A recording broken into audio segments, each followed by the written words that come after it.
Hello Brian, এবার অনলাইনে পঞ্চায়েত এলাকার সম্পত্তি কর দিতে হবে। এতদিন অফলাইনে ছিল এবং বাড়ি কটা আছে, কটা ঘর আছে, সম্পত্তি কত আছে, এসব ফর্ম ফিল আপ করে আপনাদেরকে জমা করতে হবে। বা আগে কেউ কেউ জমা করেছে, পুরনো ট্যাক্স বাকি থাকলেও আপনাদেরকে দিতে হবে, ও সেটা অনলাইনে। এ ব্যাপারে কি বলেছে আমি সম্পূর্ণ আলোচনা করব, আপনারা শেষ পর্যন্ত দেখবেন। দেখার আগে যারা নতুন আছেন চ্যানেলটাকে সাবস্ক্রাইব করে দিবেন, আর যারা ফেসবুক থেকে দেখবেন অবশ্যই পেজটাকে ফলো করবেন।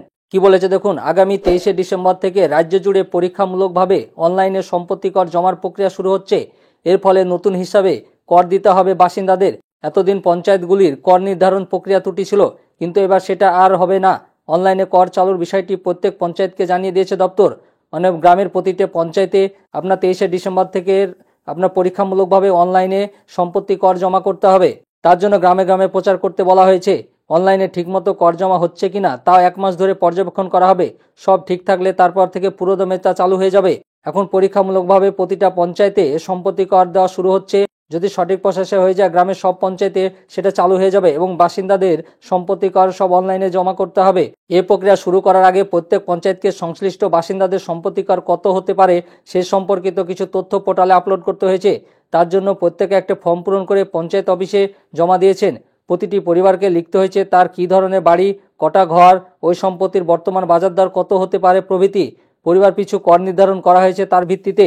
যারা ফর্ম ফিল আপ করে জমা দিয়েছে তাদের লিখতে হয়েছে আপনার বাড়িটা কেমন, কটা ঘর আছে, সম্পত্তির পরিমাণ কত, সেই হিসাবে আপনার ট্যাক্সটা নির্ধারণ করা হবে। পরিবার পিছু কর নির্ধারণ করা হয়েছে তার ভিত্তিতে। এখনও পর্যন্ত যা হিসেব তাতে 1,65,00,000 বেশি বাড়ির তথ্য আপলোড হয়ে গেছে। বিভিন্ন পঞ্চায়েতে বিপুল পরিমাণে করের টাকা বকেয়া রয়েছে। তাই যাদের পুরানো হিসাবে কর বাকি রয়েছে সেসবও এখন তাদের মিটিয়ে দিতে হবে। মানে এর আগে যারা কর দেননি, মানে ট্যাক্স দেননি, তাদেরকেও আপনাদেরকে পুরাতন ডিউ আপনাকে পেমেন্ট করতে হবে। নাহলে কিন্তু হবে না, আপনাদেরকে পুরাতন আপনার যা কর বাকি আছে সবই আপনাদেরকে পেমেন্ট করতে হবে। কেউ 2 বছর বা কেউ 5 বছর কর মেটায়নি, সেই টাকা সংগ্রহ করতে বিভিন্ন জায়গায় শিবির করা হয়েছে। সেসব ক্যাম্পে বকেয়া কর মেটানো বেশ সাড়া পড়েছে। যেসব পঞ্চায়েত এলাকায় 2 বছর বা 5 বছর সম্পত্তি কর মেটায়নি তাদেরকেও মেটাতে হবে এবং ক্যাম্প করে তা সেই টাকা মেটানোর ব্যবস্থা করা হয়েছে। এতদিন পৌরসভা এলাকাতে অনলাইনে সম্পত্তির কর দিতে হতো, এখন প্রতিটা পঞ্চায়েতে আপনাদেরকে অনলাইনে জমা করতে হবে। এবার থেকে অনলাইনে সম্পত্তি কর দিতে হবে।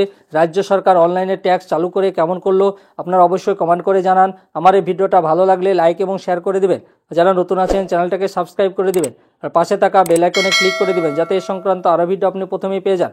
আর যারা ফেসবুক থেকে দেখবেন অবশ্যই পেজটাকে ফলো করবেন। ধন্যবাদ।